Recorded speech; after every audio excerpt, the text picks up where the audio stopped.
그러다가 벨릭스가 떠나고 베스도가 새로운 총독으로 이제 부임을 합니다. 그러니까 바울이 거쳐갔던 로마인들은 누구입니까? 루시아, 벨릭스, 베스도. 이렇게 이제 이 사람들이 로마 거쳐간 인들이죠. 그래서 한마디로 그들이 로마입니다. 이 말을 이해하셔야 되는데 그들이 로마입니다. 하나님은 뭐라고 말씀하셨죠? 너가 예루살렘에서 예수의 부활을 증언한 것처럼 로마에서도 증언하여야 하리라 말씀하셨죠. 23장 11절에서.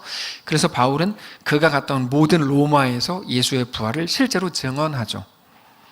그런데 오늘 본문에서 그 로마가, 바울의 증언을 들은 로마가 바울에 대해서, 바울이 말하는 신앙과 그 믿음에 대해서 한마디로 이렇게 평가합니다. 관심 없다.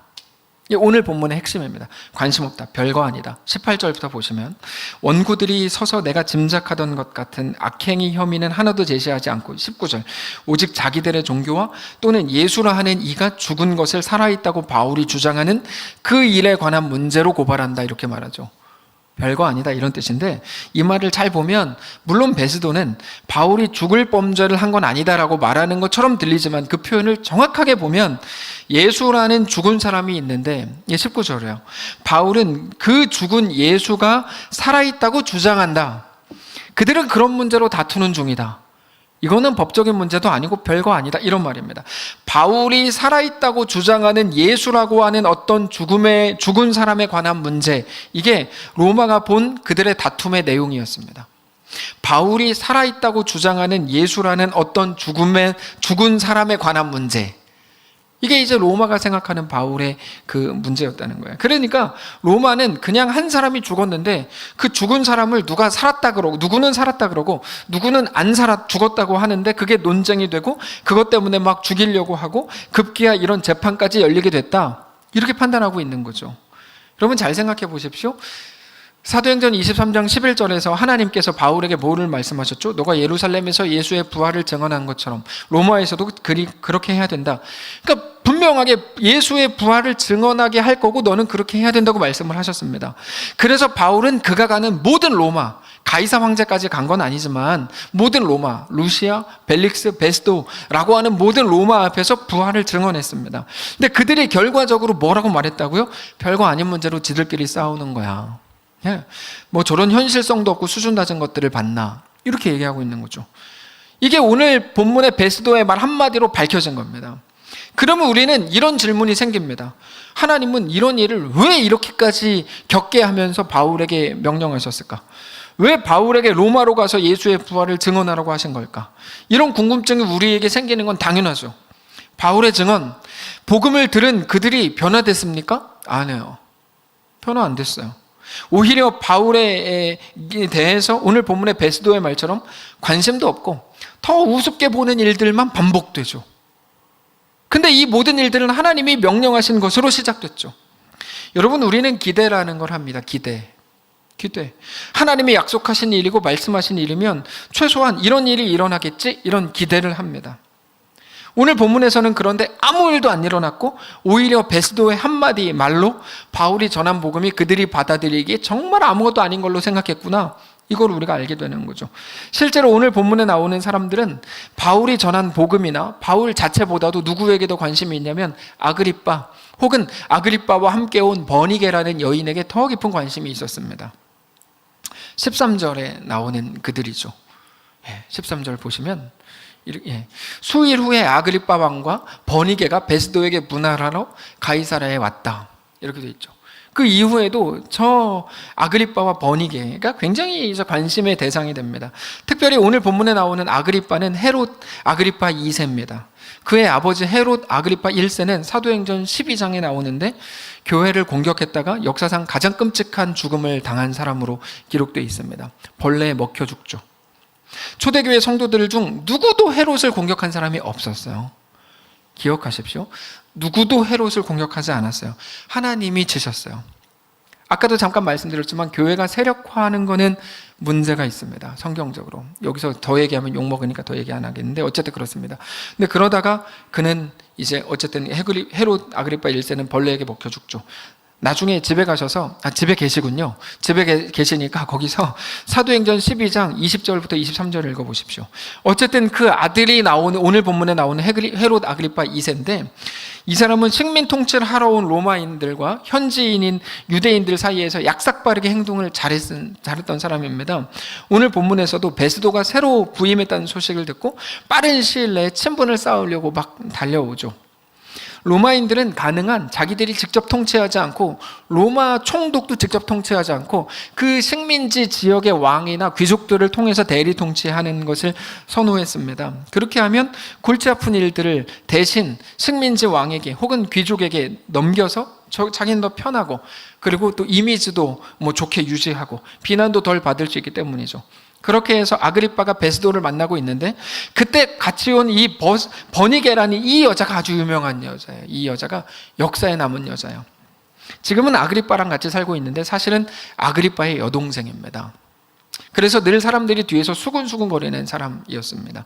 버니게는 사실 또 다른 삼촌이자 헤롯이자 삼촌인 칼시스의 헤롯과 결혼을 했었고, 그 후에 시칠리아 플레모 왕과도 결혼을 했었는데 지금은 아그리빠 왕과 살림을 차리고 있는 여자였습니다.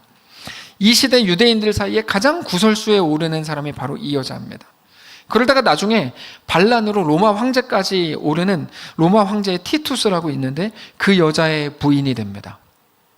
그러니까 유대의 그냥 작은 시골에 있었던 이 여자가 로마 황제 부인이 됩니다.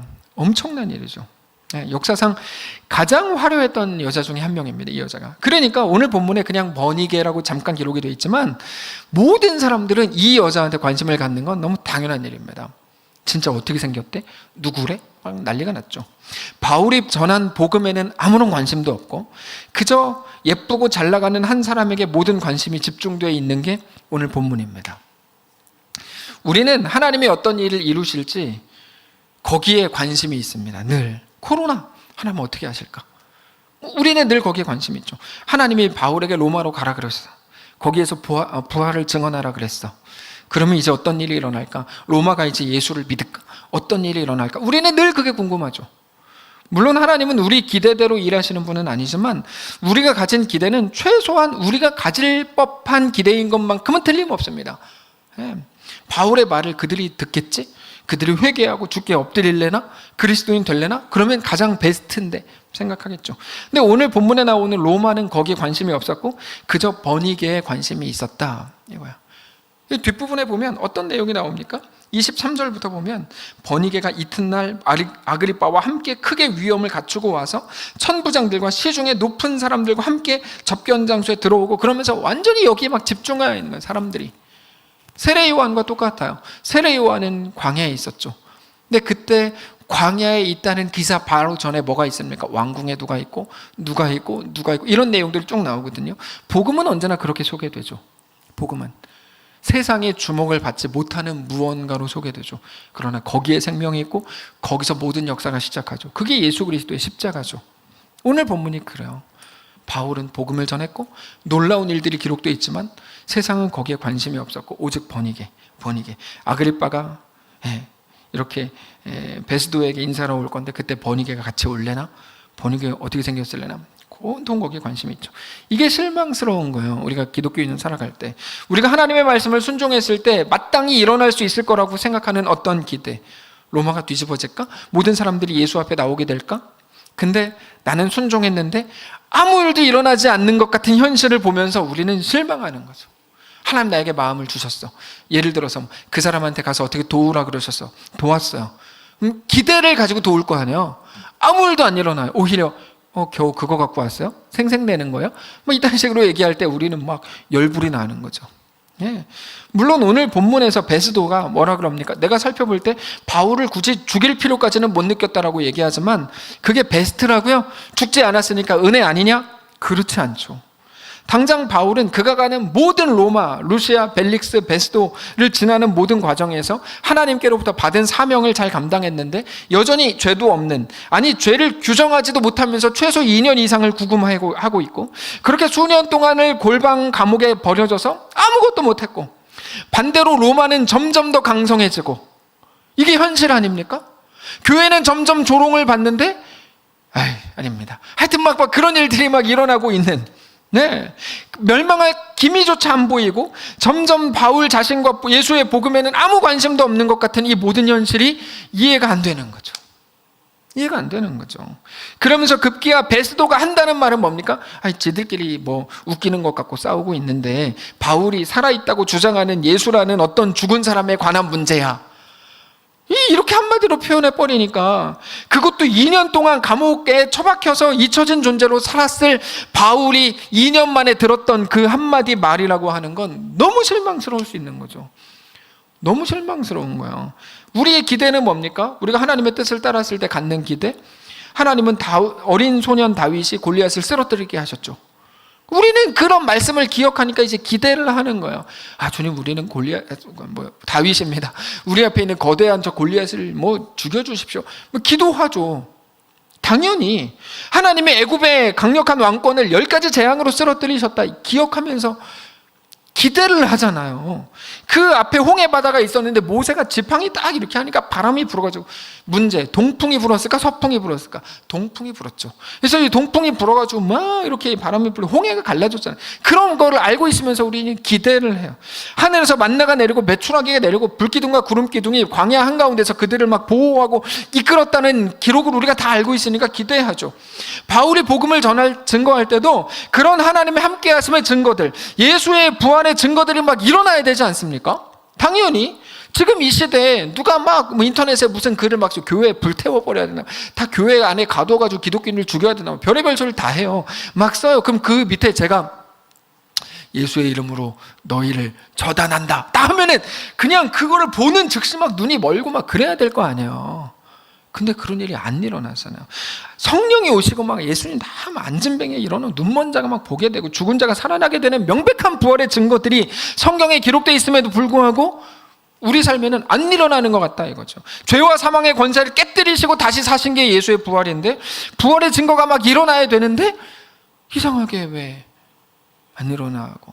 어떤 목사님이 그랬대잖아요. 교회 욕을 막 인터넷에 막 써가지고 어떤 목사님이 밑에 너무 답답해가지고 죄 없는 자가 먼저 돌로 치십시오. 그래, 네가 먼저 죽어라. 막 이 새끼야, 막 그러면서 막 엄청 먹었다고. 자기네 다음부터 다시는 댓글 안 쓴다. 이런 얘기를 그분이 하셨어요. 네, 어떻게 된 일이냐는 거지. 예수의 부활의 그 능력과 그 증거가 우리 삶에는 왜 안 일어나냐 이거죠. 제가 오늘 우리 교회 이제 예배에 꼭 필요한 예배 필요한이라기보다 어쨌든 예배위원들 오셨길래 만나서 인사할 때마다 여쭤봤어요. 회사에서 교회 욕 많이 안 합니까? 이렇게 그게 인사가 됐어요. 전에 한참 굶었던 시절에는 식사하셨어요가 인사였다면서요. 지금은 욕 안 먹으셨어요. 이게 이제 아까 아침에 와가지고 이렇게 교인들 이렇게 있는데 제일 먼저 한 말이 입 뻥끗 첫 마디 한 말이 세상에서 욕 먹는 자들이 여기 모였군요. 이 말이었어요. 이 말. 이게 현실이잖아요. 네? 여러분, 이게 그러니까 우리가 이해가 안 되는 거예요. 부활하신 우리 예수님이 하늘로 오르시기 전에 마태복음 28장에서 뭐라 그러셨습니까? 그러므로 너희는 가서 모든 민족으로 제자를 삼아라. 내가 세상 끝날까지 너희와 항상 함께 있으리라 하셨잖아요. 우리는 그 일이 일어나야 되고 그럴 거라고 믿습니다. 근데 왜 아무 일도 안 일어나냐 이거죠. 왜 여전히 우리 앞에는 그런 어려움이 있고 힘겨움이 있고 고통이 있고 우리를 조롱하고 핍박하는 자들로 넘쳐나고 교회는 점점 더 웃음거리가 되고 진짜 아무것도 아닌 것처럼 되고 당장 바울도 아무것도 아니고 2년이나 갇혀 있었고 오히려 훨씬 더 큰 세력 로마는 저렇게 승승장구하고 영원할 것처럼 그들은 느껴지는 이 일이 어떻게 된 거냐. 그래서 우리는 오늘 아프고 힘들고 답답하고 두렵죠. 네. 근데 성도 여러분, 실망하지 마십시오. 바로 그게 사도행전이 우리에게 가르쳐주는 우리 하나님의 일하심의 방식이라는 것을 기억하셔야 됩니다. 매우 실망스러울 수 있죠. 네, 아니요. 하나님이 우리 인생 속에서 일하시는 방식을 한마디로 말씀드리면 우리로 주도권을 가지지 않게 하는 방식입니다. 성도로 주도권을 가지지 않게 하는 방식으로 하나님은 하나님 나라를 우리 안에 이루신다는 것을 기억하셔야 됩니다. 우리는 온갖 기적, 온갖 능력을 통해서 세상에 대해 주도권을 가지기를 원합니다. 째려만 봐도 막 껌뻑 죽는 것을 원한다. 그게 그 같은 말이에요. 우리는 기독교의 이름으로 지금보다 더 큰 세력이 돼서 세상이 꼼짝 못할 힘을 우리가 갖게 되기를 원하고, 그래서 교회 안에서 막 대통령이 나와야 되고 교회 안에서 막 국무총리가 나와야 된다고 그래서 주장하는 거예요. 우리의 대단한 믿음과 고백과 헌신을 통해서 기독교가 세상을 막 통치하고 조정하고 다스리는 그런 권세와 지위를 갖기를 원하지만, 기억하십시오. 성경은 그렇게 말 안 합니다. 꼭 기억하십시오. 그럴 일은 없습니다. 오히려 그런 꿈을 꾼다면 헛된 당신의 꿈이 우리를 망하게 할 뿐입니다. 그런 일은 없습니다. 그건 하나님 나라의 방식이 절대로 아닙니다. 하나님은 하나님 나라를 그렇게 이루시지 않습니다. 우리가 주도권을 갖게 하지 않는다는 게 하나님의 방식이기 때문입니다. 오히려 세상은 여전히 떵떵거리면서 자기들의 지위와 권력과 돈과 힘으로 하나님의 백성들을 조롱하고 우리를 무릎 꿇리려고 하고, 우리로 하여금 그 속에서 피해 다니게 하고 숨어 다니게 하는 방식으로, 그거를 그렇게 그냥 두시는 방식으로 하나님이 일하신다는 것을 알아야 됩니다. 엄청 인정하기 싫죠? 그게 사실입니다. 오늘 본문이 그래서 당연한 겁니다. 하나도 어색한 게 아닙니다. 성경을 제대로 한 번이라도 읽었으면 오늘 본문을 보면서 어색해하지 않을 수 있습니다. 우리의 오늘의 삶이 어쩌면 당연한 겁니다. 기독교가 그동안 잘못을 한 거니까 대가를 치르는 거 아닙니까? 그렇지 않습니다. 이렇게 가는 것도 매우 지혜롭지 않은 겁니다. 그게 아닙니다. 성경에 기록된 대로 이게 정상인 겁니다. 세상은 단 한 번도 기독교 진리에 대해서 배척하지 않은 적이 없다고요. 자꾸 이상하게 가시면 안 됩니다. 세상은 늘 이렇게 했습니다. 우리는 히브리서 11장을 통해서 성도들 앞에 주어진 길을 확인할 수 있습니다. 히브리서 11장 봅시다. 히브리서 11장 32절. 히브리서 11장 32절. 여기서 이제 집에서 예배하는 분들 중에 핸드폰으로 예배하는 분들이 딱 막히는 거예요. 성경은 핸드폰으로 찾아야 되는데 뭐 어떡하지? 이렇게 되는 거죠. 유튜브 프리미엄으로 보시는 분들은 그나마 소리라도 되는데, 프리미엄으로 한 달에 결제 7,900원씩 안 하는 분들은 이제 딱 막히는 거죠. 어떻게 해야 되지? 성경은 성경책으로 찾으셔야죠. 자, 보십시오. 32절 보십시다. 32절. 내가 무슨 말을 더 하리요? 기드온, 바락, 삼손, 입다, 다윗 및 사무엘과 선지자들의 일을 말하려면 내게 시간이 부족하리로다. 그들은 믿음으로 나라들을 이기도 하고 의를 행하기도 하고 약속을 받기도 하고 사자들의 입을 막기도 하고 불의 세력을 멸하기도 하며 칼날을 피하기도 하고 연약한 가운데서 강하게 되기도 하고 전쟁에 용감하게 되어 이방 사람들의 진을 물리치기도 하고 여자들은 자기의 죽은 자들을 부활로 받아들이기도 하고 또 어떤 이들은 더 좋은 부활을 얻고자 하여 심한 고문을 받되 구차히 풀려나기를 원하지 아니하였으며 또 어떤 이들은 조롱과 채찍질뿐 아니라 결박과 옥에 갇히는 시련도 받았고 돌로 치는 것과 톱으로 켜는 것과 시험과 칼로 죽임을 당하고 양과 염소의 가죽을 입고 유리하여 궁핍과 환난과 학대를 받았으니 이런 사람은 세상이 감당하지 못하느니라. 그들이 광야와 산과 동굴과 토굴에 유리하였느니라. 이 사람들은 다 믿음으로 말미암아 증거를 받았으나 약속된 것을 받지 못하였으니 이는 하나님이 우리를 위하여 더 좋은 것을 예비하셨은즉 우리가 아니면 그들로 온전함을 이루지 못하게 하려 하심이라. 아멘. 대단한 믿음으로 대단한 기적을 맛봤나요? 그 전에 하나님의 백성들이 믿음으로 행한 일은 무엇이었습니까? 믿음으로 하나님이 그들 앞에 주어진 그 길 위에 서는 거였죠. 믿음은 뭡니까? 그 길 위에 서는 거죠. 믿음은 그 길 위에 서는 거라고요. 우리의 대단한 믿음의 능력이 어떻게 나온다고요? 거기서 불을 뿜는 게 아니라 그 길 위에 서는 거라고요. 믿음은. 네. 그들을 대적하는 나라들 앞에 서고 사자들 앞에 서고 불의 세력과 칼의 세력과 전쟁에 끌려나가는 그런 길, 심한 고문을 받고 조롱을 당하고 채찍질과 결박과 옥에 갇히는 그런 길 위에 서게 했던 것이 그들의 믿음이었다. 히브리서 11장이요. 오래 밑으로 오래 옛날로 돌아가지 않더라도 당장 70년 전만 해도 북쪽에 있던 신앙인들이 딱 하나의 조건, 오직 예배라는 그 하나의 조건을 위해서 자기의 모든 재산을 다 포기하고 남쪽으로 내려와서 교회를 세운 거. 나는 예배하는 게 꿈이에요. 예배하기 위해 모든 걸 포기하겠어요. 그게 믿음이라고요. 그게 믿음의 능력이라고요. 네. 그들이 기도해서 김일성 정권을 무너뜨린 게 아니라, 늘 말씀드리지만 김일성은 제가 기도해서 죽었습니다. 김정일도 마찬가지고. 물론 이제 때가 돼서 죽은 거죠. 근데 신천지가 말했던 것과 똑같죠. 이제 우리는 힘을 합쳐서 백신이 나오기 위해 기도하겠습니다. 기도한대잖아요. 백신은 나올 거예요. 근데 그들이 기도해서 김일성 정권을 무너뜨린 게 아니라 자기들의 모든 것을 포기했다는 거죠. 그게 믿음의 능력이었다. 여러분, 구분을 잘 하셔야 됩니다. 믿음의 능력이라는 말이 다르게 쓰이고 있는데 그걸 우리가 확인하셔야 됩니다. 근데 하나님은 그들의 믿음은 무엇으로 시작을 합니까? 무엇에 근거를 두고 무엇에 기초합니까? 하나님의 약속이다, 이거죠. 바울이 오늘 어떻게 모든 로마 앞에 설 수 있었습니까? 하나님의 약속 때문이다. 말씀하신 분이 하나님이시기 때문이다. 이게 믿음의 근거라고요. 말씀하신 분이 하나님이시고 약속하신 분이 하나님이시다라고 하는 그 고백, 하나님과의 그 관계를 보고 믿음이라고 부르는 거예요. 세상은 잘 될 거야, 이루어질 거야를 믿음이라고 말하잖아요. 꿈은 이루어진다가 믿음이래잖아요. 안 그래요. 그건 기독교의 믿음이 아니에요. 성경은 그렇지 않습니다. 늘 말씀드리지만 믿음이라는 거는 어떤 상황에 대한 믿음이 아닙니다. 그거는 성경에서 쓰는 믿음이 아니에요. 사람들이 자꾸만 막 만들어낸 말이에요. 믿음은 뭡니까? 하나님과의 관계예요. 어떤 일이 이루어진다, 꿈이 이루어진다, 이거는 기독교 신앙이 아닙니다. 절대로 아닙니다. 믿음은 말씀하신 분이 하나님이다, 이게 믿음이에요. 이루어질 상황이 아니라 하나님을 믿는 거. 우리 애가 진짜 내가 이렇게 헌신하고 헌금 많이 하면 우리 애가 서울대학 간다고 하셨어, 이게 믿음이 아니라고요. 이게 믿음이 아니라고요. 믿음은 뭡니까? 말씀하신 분이 하나님이다. 하나님과의 관계입니다. 말씀하신 분이 하나님인 거, 하나님은 완전하신 거, 하나님은 나보다 나를 더 사랑하시는 거, 그게 믿음입니다. 그래서 믿음은 하나님과의 관계입니다. 심지어 신실하게 살아가는 것보다 하나님과의 관계를 아는 게 훨씬 중요합니다. 훨씬 중요합니다. 그래서 어떤 일이 일어나도 그 속에 믿음이 발휘될 수 있는 거죠. 늘 말씀드리지만 세상은 우리가 적대하게 되고 우리가 공격해야 되고 항복시키고 무찔러야 되는 대상이 아닙니다. 전능하신 하나님이 우리를 세우신 자리죠.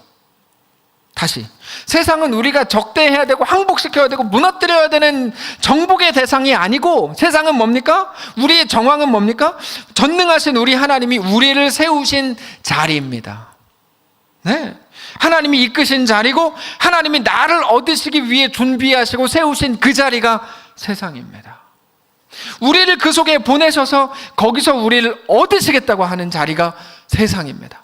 무너뜨려야 되는 자리가 아니라고요. 그래서 히브리서 11장이 믿음장인 거예요. 왜요? 하나님은 거기서 그들을 다 얻으셨거든요. 다 거기서 얻으셨거든요. 믿음은 하나님과의 관계이고 그 믿음이 발휘되는 곳이 히브리서 11장의 그 자리였던 거죠. 오늘 우리를 그 자리에 세우실 작정이고 바울은 이미 그 자리에 서 있는 거죠. 결국 성경은 오늘 본문을 통해서 우리에게 무엇을 말씀하시는 겁니까? 세상은 계속 그럴 거다를 말하는 거예요. 세상은 계속 그럴 거다. 니네 기대와 다를 거다. 세상은 더 좋아지고, 그래서 그리스도인들을 막 우러러보고 우리를 칭찬하면서 야, 나도 니네처럼 예수 믿겠다라고 말할 일은 없다. 그런 일은 없다. 그럴 거면 내가 니네를 거기에 왜 세우냐? 그러면서 세상은 여전히 너희를 오해하고 거부하고, 그러면서도 힘을 가져서 마치 너희는 끄트머리에 있는 것처럼 느껴질 것이다. 근데 내가 예수를 세상에 보낸 것 같이 너희도 내가 세상에 보낸다. 그러나 거기서도 하나님을 믿고 담대하라. 내가 세상을 이기었노라. 아멘이죠. 그렇게 말씀하시는 거예요. 이게 하나님의 말씀입니다. 뭐를 기대하십니까? 그러니까 우리가 속한 모든 곳을 기독교라는 이름으로 바꾸어서 좋은 세상을 만들고 천국처럼 만들려고 하는 것이 기독교 신앙이 아니고, 거기서도 예수를 믿고 이해할 수 없는 자리에서도 하나님을 사랑하고, 오늘 말씀의 제목처럼 그 답답함 속에서도 믿음으로 담대하게 서 있으라고 하는 게 기독교 신앙입니다. 어떻게 해요? 하나님이 예수 안에서 일하신 것처럼 예수의 성육신과, 이건 빌립보서 2장에서 나누었죠. 예수의 성육신과 그의 고난과 그의 십자가 죽음을 통해서도 일하신 것처럼 우리 인생과 우리 정황과 우리의 삶 속에서도 일하신다는 그 고백을 하라는 거죠. 우리에게. 아브라함은 이삭을 바치는 현실 속에서 하나님을 믿었습니다. 그게 믿음인 거죠. 그게 믿음인 거죠. 모세는 40년 전 힘이 있고 그 권력과 지혜가 있었을 때가 아니라 40년이 지난 80세가 됐을 때 그 모든 희망을 잃었던 현실 속에 서 있었습니다. 그게 믿음이죠. 그게 결국에 우리가 해야 될, 우리가 걸어야 될 신앙 현실은 뭡니까? 하나님을 거부하는 세상 한가운데에서 그것을 바꾸는 일이 아니라 거기서 나를 바꾸어 예수를 믿는 일인 겁니다. 상대를 잘못 알고 있는 거죠. 상대를. 너희는 이 세대를 본받지 말고 오직 마음을 새롭게 함으로 변화를 받아 하나님의 선하시고 기뻐하시고 온전하신 뜻이 무엇인지 분별하도록 하라. 로마서 12장 말씀하시죠. 하나님을 거부하는 세상 그 정황에서 너는 예수 믿는 사람으로 서 있을 수 있겠는가? 그게 우리에게 허락된 약속이라는 겁니다. 내가 세상 끝날까지 너와 항상 함께 있으리라. 어디까지요? 세상 끝날까지죠. 그 길 위에서죠. 자, 오늘 본문으로 가보십시다. 바울은 잡혀 있습니다. 잡혀서 뭐를 했죠? 아니, 뭐를 할 수 있죠? 그 감옥에서 무슨 작전을 짰습니까? 사람들을 모아서 세력을 모았습니까? 어떤 전쟁 준비를 하고 있습니까? 아니요. 바울은 그냥 기다리고 있어요. 이게 답답한 거죠. 기다림이라는 건 누가 하는 겁니까? 세상 가장 무능한 사람들이 하는 거잖아요. 무능한 사람들이 아무것도 못 해놓고 기다렸어요 하는 거 아니에요? 할 수 있는 게 아무것도 없을 때 하는 게 기다려요. 바울이 2년 동안 감옥에서 그러고 있는데 어떻게 해야 될지 모르는 상황이에요. 근데 그게 신앙이라고 우리에게 소개하고 있는 거예요. 네. 신앙이 뭡니까? 말씀하신 분이 하나님이시다를 믿는 거예요. 내 왕이 하나님이시다를 믿는 거고. 그러므로 결국 너의 실력이 너를 아름답게 하는 게 아니라 하나님이 나를 아름답게 하신다는 사실을 믿는 겁니다. 그러나 우리는 정말 무능한 사람이 되고 잡히고 갇혀서 아무것도 할 수 있는 게 없는 상황이 되는 게 너무 싫습니다. 할 수 있는 게 없는 게 제일 싫습니다. 제일 싫어요. 신앙이 좋으면 성령의 은혜로 날아다니고 그러면서 온 땅을 정복하고 막 내가 커지고 모든 사람들에게 무릎을 꿇리고 그렇게 위대해지는 것을 기대하지만 잡혀있고 한계에 부딪히고 완전한 무능한 자처럼 되는 그때 무엇입니까? 하나님이 일하신다는 것을 알아야죠. 하나님이 일하셔야 삽니다. 여러분, 그게 뭡니까? 매력이 없지 않습니까? 그게 무슨 능력입니까? 라고 묻고 싶으시죠? 그게 무슨 능력이 있는지 제가 지금 대답해 드리겠습니다. 30초 후에, 지금 바로 대답을 해드리겠습니다.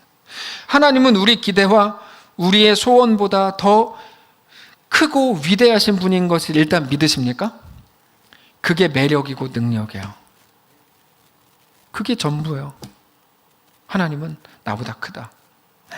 자기를 부인하고 자기 십자가를 지고 나를 따르라. 자기 부인이 뭐죠? 자기의 기대와 소원을 거부하는 거라 그랬죠. 왜 그렇게 해야 되죠? 그러면 나는 망하고 죽는 게 아닙니까? 아닙니다. 왜요? 하나님이 내 기대와 소원보다 크기 때문입니다. 네.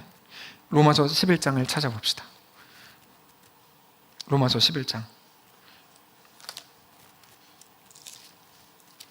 로마서 11장 33절.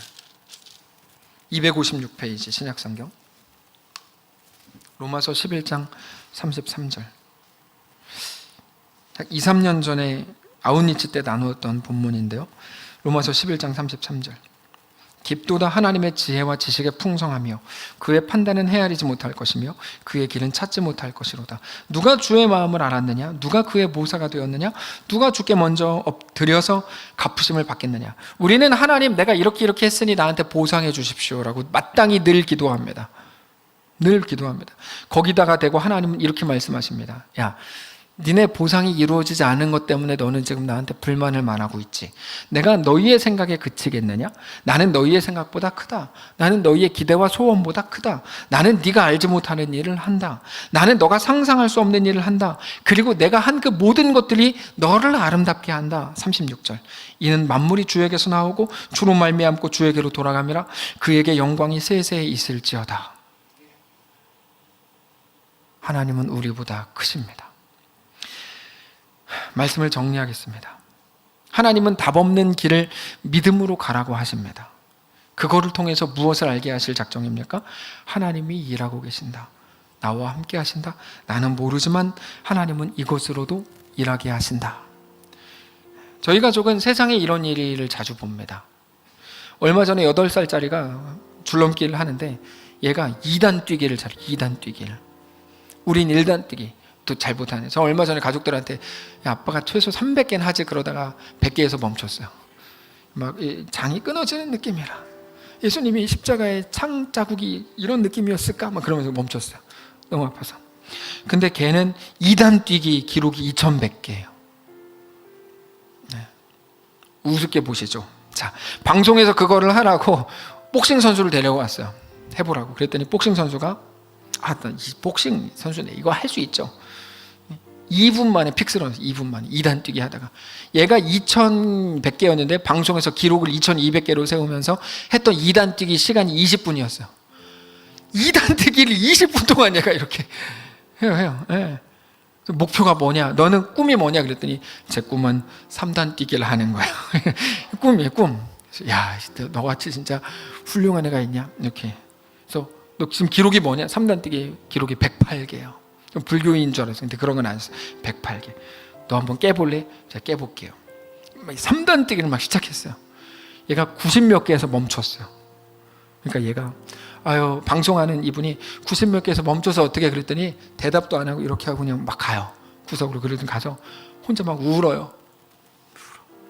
그래서 저희 집에 같이 사는 어떤 한 남자분이 저한테 저걸 못했다고 우냐? 이렇게 얘기했어요. 네, 아니요. 울어야죠. 역사는 그렇게 쓰여지니까. 에? 울지 마. 괜찮아. 다 그래. 이 말이 모두를 망치는 말이죠. 이 말이 모두를 망치죠. 성경은 우리에게 한 번도 그렇게 말하지 않습니다. 뭐라고 말합니까? 울라고 말하죠. 한숨을 쉬라고 말하고 눈물을 흘리라고 말합니다.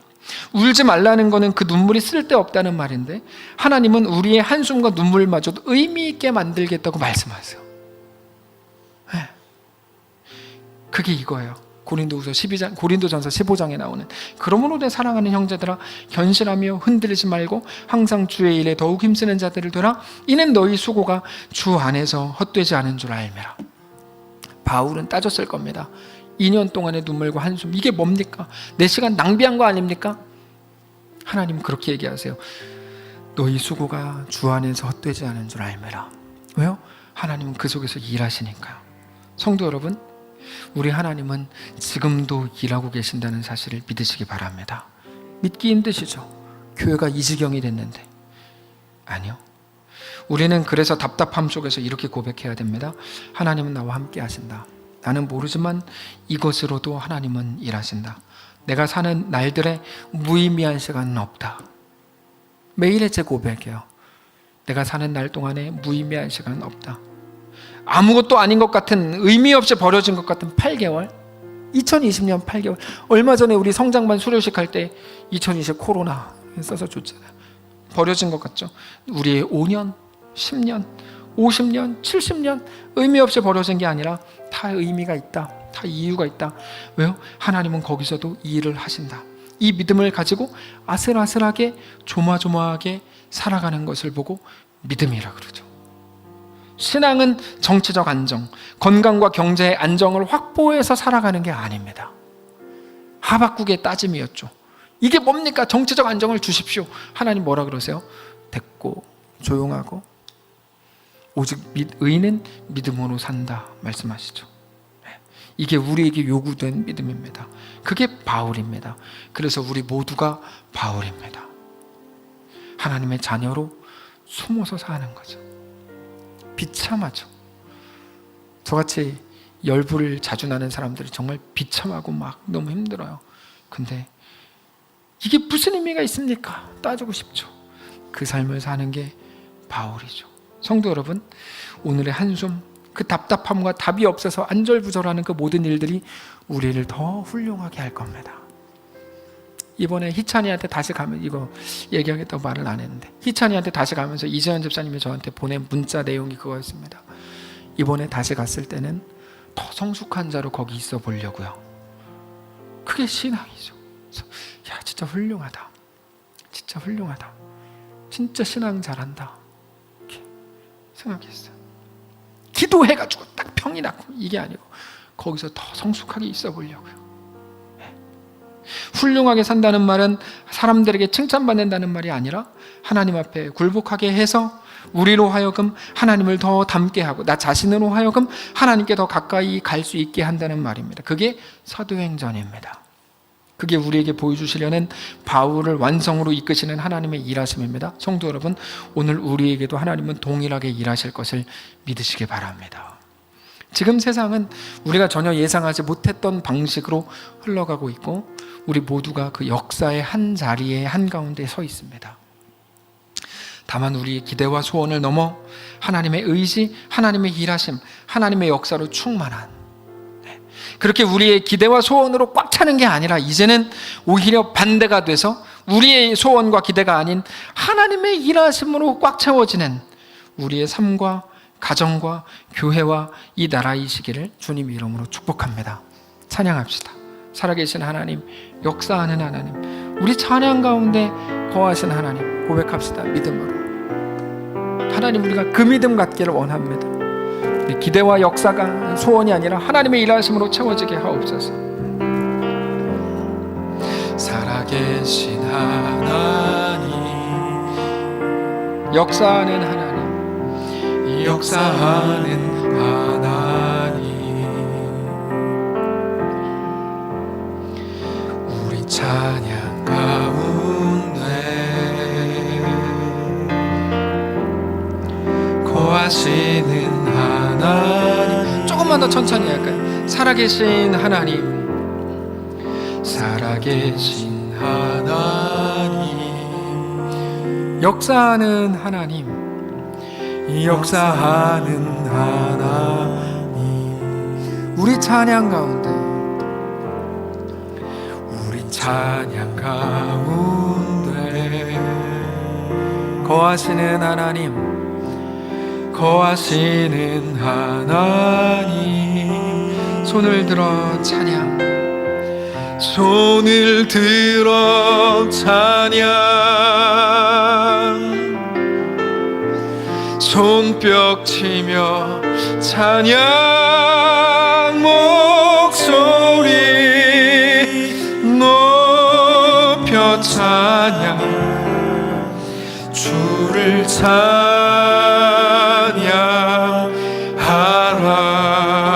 할렐루야,